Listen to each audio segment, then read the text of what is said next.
दोस्तों, आज हम आपके साथ बाबा हाथीराम जी के बारे में जानकारी साझा करने जा रहे हैं। बाबा हाथीराम जी जो कि प्राचीन काल में उत्तर भारत से एक बैरागी बाबा के रूप में तिरुमाला में आए थे। वे एक पर्णकुटी में रहने लगे और रोज़ 3 बार अर्थात सुबह, दोपहर और संध्या को स्वामी पुष्करणी में स्नान करके श्री वेंकटेश्वर जी के दर्शन का लाभ उठाते थे। बचे हुए समय में वे अपनी पर्णकुटी में ध्यान मग्न होकर वेंकटेश्वर जी के नाम का स्मरण करते रहते थे। उस समय वे इतने तल्लीन और ध्यान मग्न हो जाते थे कि उन्हें श्री वेंकटेश्वर साक्षात रूप में दिखाई देते थे।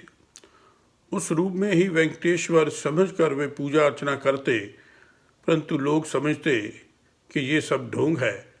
कभी कभी वे चौरस का खेल खेलने बैठते थे और उस समय वे अपने सामने वाले खिलाड़ी को वेंकटेश्वर समझते थे और दोनों तरफ का खेल स्वयं ही खेलते थे। एक दिन आश्रम के बाहर एक विचित्र घटना घटी। आश्रम के बाहर अचानक एक विचित्र ध्वनि आने लगी। सब जगह सुगंधित हो गई। सुगंध से भरी हवा बहने लगी। सारा प्रदेश आकर्षक होने लगा, तेजोमय कांति से भरने लगा। सारी जगह विद्युत समान जगमगाने लगा। बाबा जी के सामने प्रत्यक्ष परमपिता परमात्मा दिनों द्वारक जगन्नाथ जी श्री वेंकटेश्वर साक्षात रूप में दिखने लगे। उस मंगलमय रूप के दर्शन होते ही बाबा जी अति आनंदित हुए। अपने आसन से उठकर वे स्वामी जी के सन्मुख आ गए और वेंकटेश्वर जी के पद कमल पर माथा टेक कर वे स्वामी जी की स्तुति करने लगे। वेंकटेश्वर स्वामी जी ने अपने परम भक्त को आलिंगन करके आशीर्वाद दिया। अपने भक्त का आलिंगन करके श्री भगवंत बोले, बाबा जी चलो हम चौपड़ खेलते हैं, मुझे फिर शीघ्र वापस जाना है। जगदबंद जगदीश्वर श्री वेंकटेश्वर के दर्शन होने से बाबा जी अति आनंदित हुए, क्योंकि प्रत्यक्ष श्रीनिवास आश्रम में आए थे। भगवंत को नमन करके बाबा जी श्री वेंकटेश्वर के मुख के पास बैठ गए। समस्त जग, सारा आसमान और प्रत्यक्ष बाबा स्वयं से ही जैसे ठहर से गए हों। बहुत समय तक वे ऐसी ही स्थिति में थे। बाबा जी चौपड़ खेलो ना, श्री वेंकटेश्वर जी के शब्द बाबा जी के हृदय में आए। फिर चौपड़ शुरू हुआ। दोनों पासे लेकर फेंकने लगे। बहुत समय तक अपने परम भक्त के साथ चौपड़ खेलकर श्री वेंकटेश्वर भगवंत चले गए। उसके बाद रोज़ श्री वेंकटेश्वर बाबा जी के आश्रम में आने लगे। रोज़ वे और बाबा जी चौपड़ खेलते। बाबा जी की तृप्ति होने के बाद श्री वेंकटेश्वर मंदिर में वापस जाते थे। ऐसे ही एक रात्रि दोनों ही चौपड़ खेल रहे थे। खेलते खेलते श्री वेंकटेश्वर बोले, बाबा जी बाहर कोई आए हैं, देखिए। बाबा जी उठकर बाहर गए। फिर तब तक वेंकटेश्वर अंतर ध्यान हो गए, परंतु उनके जाने के बाद अपना बहुमूल्य कंठहार बाबा जी के आश्रम में ही भूल गए।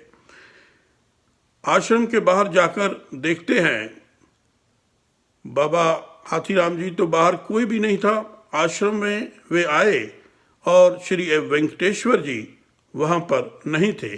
श्री वेंकटेश्वर जी तो वहाँ से चले गए, लेकिन वो अपना बहुमूल्य गले का हार वहीं भूल गए। बाबा जी ने सोचा, अरे अरे श्री भगवंत अपना कंठहार यहीं भूल गए। बाबा जी को उनकी याद आई, अर्थात उनका ध्यान करने लगे।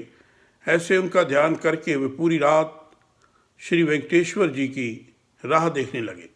सारी रात जगते रहे। सुबह हो गई, परंतु श्री वेंकटेश्वर फिर भी नहीं आए।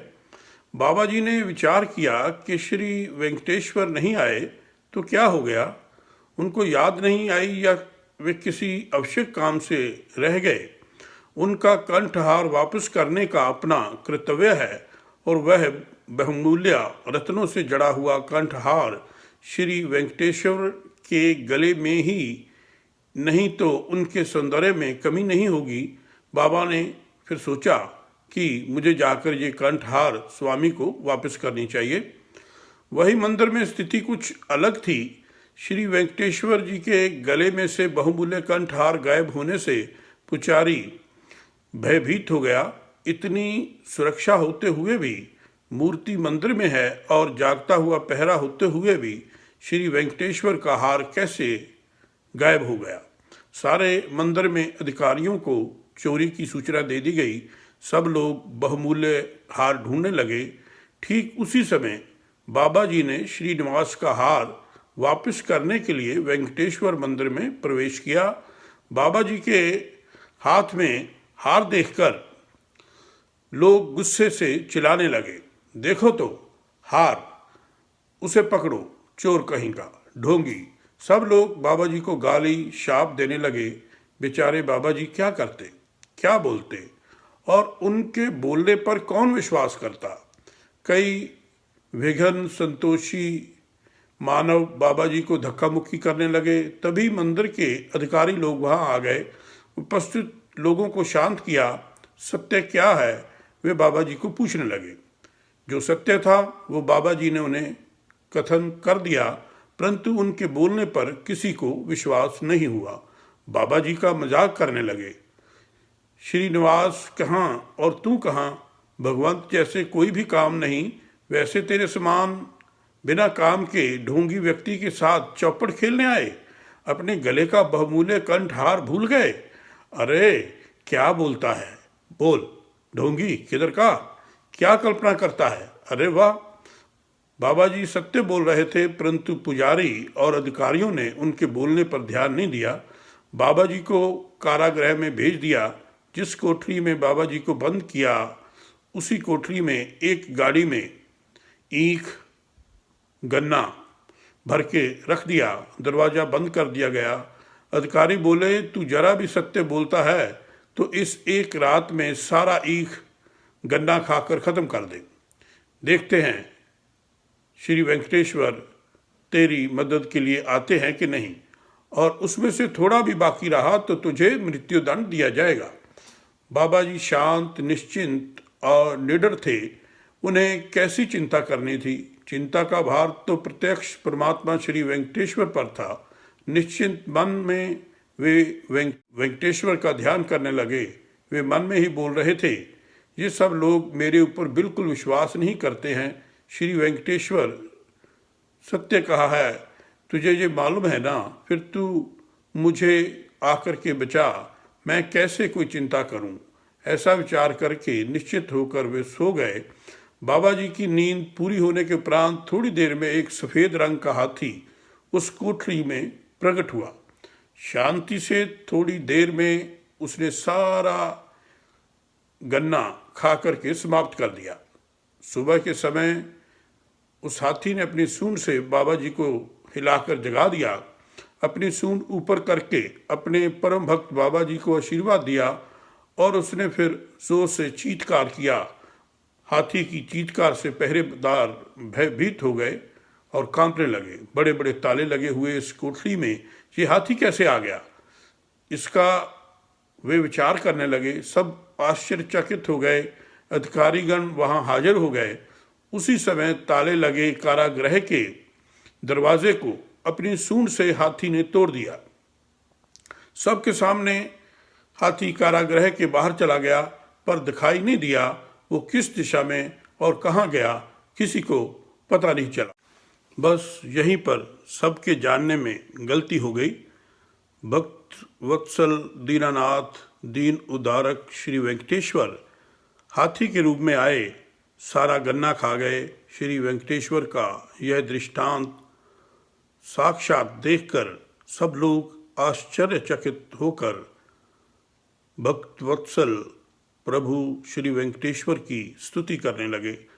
जिन लोगों ने बाबा जी को चोर ढोंगी कहा, उन्हें पीटा, वे सब लोग बाबा जी के पांव में लेटकर उनसे माफ़ी मांगने लगे।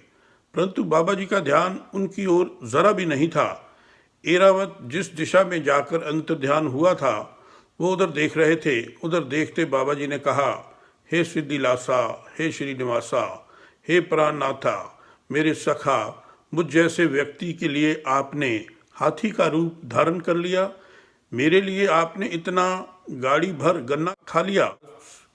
हे हाथीराम, हे हाथीराम, ऐसा कहते वे श्री वेंकटेश्वर के मंदिर में आए और श्री भगवंत के चरणों में प्रार्थना करने लगे। अधिकारी, पुजारी और सामान्य जनता बाबा जी के चरणों में मस्तक रखने लगी, माफ़ी की याचना करने लगी, परंतु बाबा जी का किसी पर भी राग रोष नहीं था। वे प्रभु के भजन में मगन थे। अधिकारियों ने अच्छी तरह विचार करके बाबा जी को श्री वेंकटेश्वर मंदिर का प्रधान अधिकारी बनाने का निश्चय किया। उन्हें आदर से स्थान दिया। उस दिन से उन्हें सब लोग बाबा हाथीराम जी कहने लगे। हाथीराम बाबा जी ने अनेक वर्षों से श्री वेंकटेश्वर की पूजा अर्चना की। श्री वेंकटेश्वर के उत्सव, विवाह उत्सव अत्यंत भक्तिभावपूर्ण वातावरण में और धूमधाम से मनाए जाने लगे। ऐसे इस श्रीनिवास के परम भक्त ने श्री वेंकटेश्वर के बैकुंठ में अपना समावेश कर लिया। हाथीराम बाबा जी के स्मरण में श्री वेंकटेश्वर के मंदिर के पास एक मठ स्थापित किया गया है। आज भी तिरुपति में वेंकटेश्वर के दर्शन करने आए यात्री वेंकटेश्वर जी के मंदिर का दर्शन लेकर बाबा हाथीराम जी के मठ में भी दर्शन करने आते हैं और बाबा हाथीराम जी के मठ के दर्शन करके धन्य हो जाते हैं। पिछले कई सालों से तिरुपति का सूत्र संचालन हाथीराम बाबा जी के शिष्यगण और पुजारी करते थे, परंतु अब देवालय ट्रस्ट भारत सरकार के अधीन होने से तिरुमला तिरुपति देवस्थान बोर्ड नाम की एक संस्था ही सारे अधिकार ग्रहण करके महावैभव से श्री वेंकटेश्वर के पूजन अर्चन, सेवा, सत्संग, उत्सव और महाउत्सव का आयोजन करते हैं। बाबा हाथीराम जी का जब भी जिक्र आया है तो यही ज़्यादा करके लोग कहते हैं कि बाबा हाथीराम जी तिरुमाला में नॉर्थ इंडिया से आए थे। तो उनके जो पिछोकड़ के बारे में बहुत कम जानकारी मिलती है, जो आज हम आप लोगों से साझा करने जा रहे हैं। बाबा हाथीराम जी, जिनका असली नाम जो था बचपन से आसाराम था, और उनके पिताजी देसराज उनका नाम था, और वो जो गौर समाज है, ग्वार समाज है, उसमें से बलजोत गोत्र के थे। और उनके 4 भाई हैं। जो एक परंपरा चली आ रही है उसमें बतलाते हैं कि उनके जो 4 भाई थे उनके नाम थे कहना राम बलजोत, मीना राम बलजोत, गुलाबा राम बलजोत और बुद्ध राम बलजोत। और वह हिमाचल प्रदेश के शहर ऊना में पैदा हुए थे। तो दूसरी एक और जो परंपरा है, जो कहानी है, उसके अनुसार उनके पिताजी का नाम रामा बलजोत था और वे 7 भाई थे। जो 6 भाई बड़े थे जिनके नाम थे बुलसुम, बाबा शबीर, बाबा भंगी, बाबा देसराज, बाबा दीदार और बाबा बासा, और वे सबसे बाबा हाथीराम जी सबसे छोटे थे। तो ये उनके जन्म के बारे में जो तफसील है कि बाबा हाथीराम जी का जो उनके नाम से डेरा बना हुआ है वो पंजाब में है।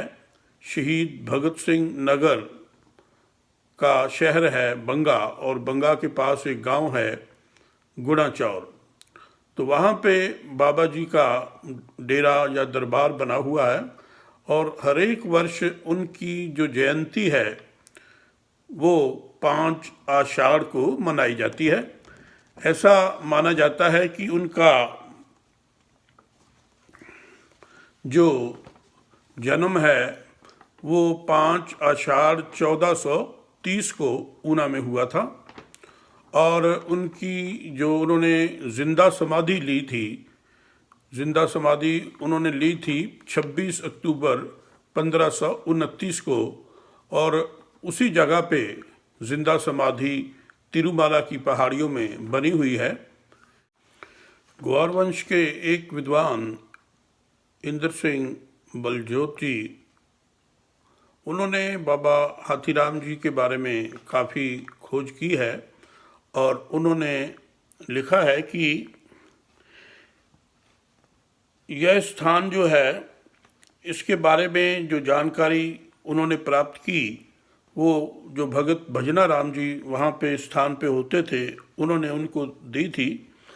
और भगत भजना राम जी के बताने के अनुसार बाबा जी का असली नाम आसाराम जी था, जो देशराज के बलजोत ग्वार वंश में से बताए जाते हैं। अपने कबीले के साथ वे ऊना की पहाड़ियों के बीच से यहाँ गुणाचौर गांव में आकर ठहरे थे।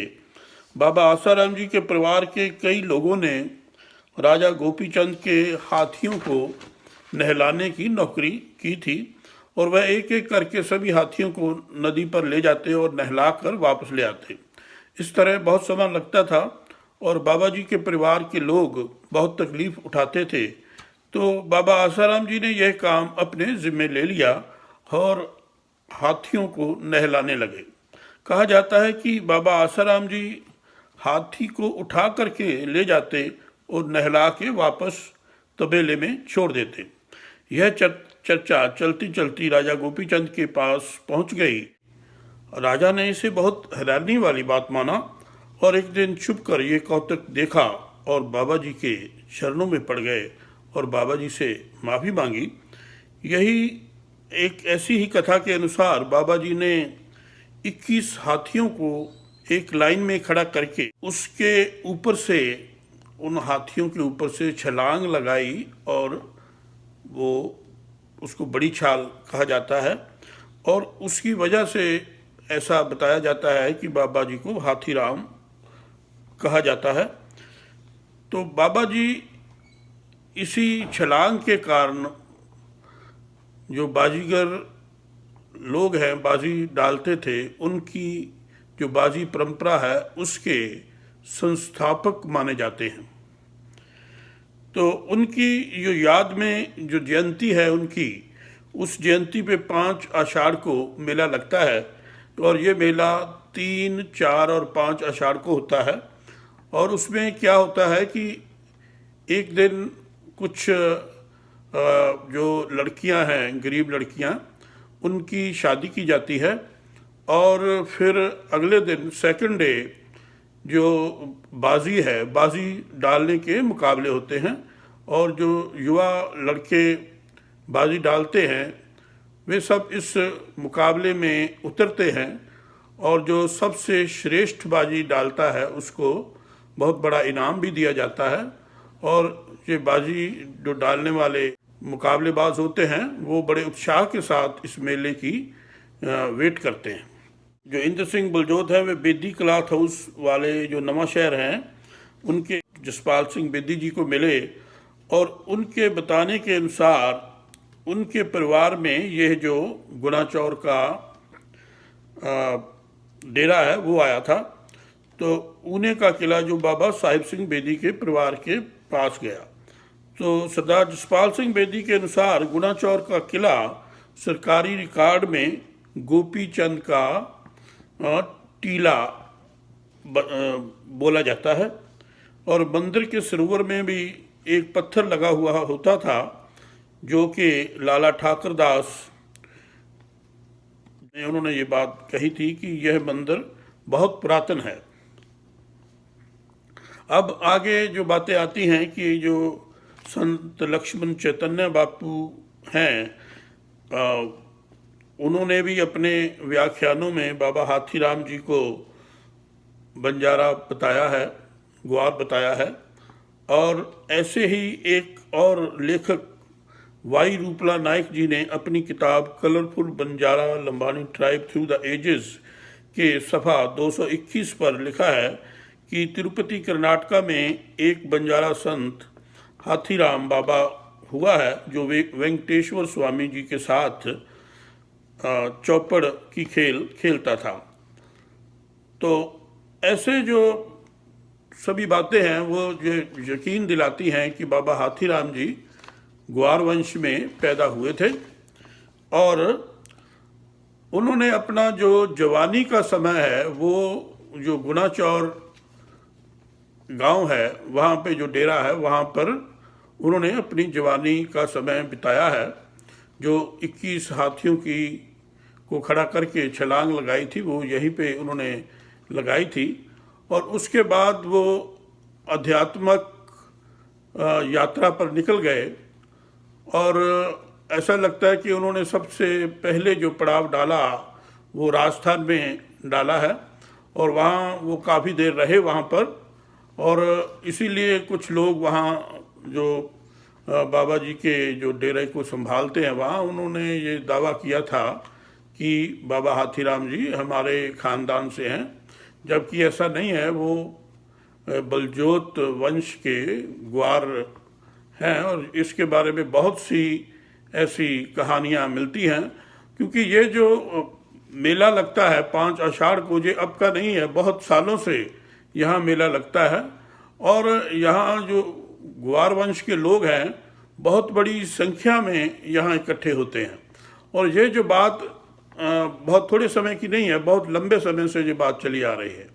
तो इसलिए कोई बंदा और इस चीज़ का दावा करे कि बाबा हाथीराम जी उनके वंश में पैदा हुए, वो बिल्कुल गलत है। एक और जो बात है कि बाबा हाथीराम जी जब तिरुमाला में सकेरिया थे तो उस वक्त जो राजा थे उनका नाम था कृष्णा देवा राया और इन्होंने 1509 से 1529 ईस्वी तक विजयनगर में अपना राज किया है और इन्होंने ही या इनके हुक्म से ही बाबा हाथीराम जी को तिरुमाला मंदिर का मुख्य पुजारी नियुक्त किया गया था। ये जो कृष्णा देवा राया थे, इनके पिता का नाम था नरसा नायक और इन्होंने 1491 से 1503 तक राज किया था। तो ये भी एक नई जानकारी है कि उस वक्त जो राजा थे कृष्णा देवा राया, उनके पिता का नाम था नरसा नायक। बाबा हाथीराम जी के बारे में कई फिल्में बनी हैं। सबसे पहले एक कन्नड़ा फिल्म थी श्रीनिवासा कल्याणा, उसमें बाबा हाथीराम जी का किरदार दिखाया गया था। और फिर 1960 में 1960 में एक फिल्म बनी थी श्री वेंकटेश्वर महात्म्य। इसमें जो चित्तौर वी नगैया नाम के कलाकार ने बाबा हाथीराम जी का किरदार निभाया था। और जो रिसेंटली अभी फिल्म रिलीज़ हुई है 2017 में 2017 में, उस फिल्म का नाम है ओम नमो वेंकटेशया और इसमें नागार्जुन अक्किनेनी ने बाबा हाथीराम का रोल अदा किया है। और एक और बात जो बाबा हाथीराम जी के बारे में सामने आई है वो ये है कि बाबा हाथीराम जी ने ही भगवान वेंकटेश्वर जी का नाम बालाजी पुकारना शुरू किया था और तभी से ये बालाजी शब्द आगे शुरू हुआ है। तो अब मैं बात करने जा रहा हूँ, जो बाबा हाथीराम जी के मठ हैं वो एक तो तिरुपति में है, एक वहाँ बालाजी मंदिर के साथ ही तिरुमाला में, और तीसरा जहाँ बाबा हाथीराम जी ने जिंदा समाधि ली वहाँ पर जो समाधि है वो बनी हुई है। तो ये समाधि का तो चलो अभी थोड़ा सा विकास देखने को मिला है, थोड़ा अच्छा उन्होंने सजा दिया है, लेकिन वो जो दोनों मठ हैं उनकी हालत थोड़ा बिखरती जा रही है। पुरानी बिल्डिंगें हैं और वो धीरे धीरे मतलब बुरी हालत में पहुंच रही हैं। और हमारा ये कहना है कि ये जो तिरुमला तिरुपति देवस्थानम ट्रस्ट बना हुआ है, उसी को ये दोनों मठों की और बाबा हाथीराम जी की जिंदा समाधि का जो सारा अरेंजमेंट अपने हाथ में लेना चाहिए, ताकि इन्हीं बिल्डिंगों की बहुत अच्छे ढंग से देखभाल हो सके।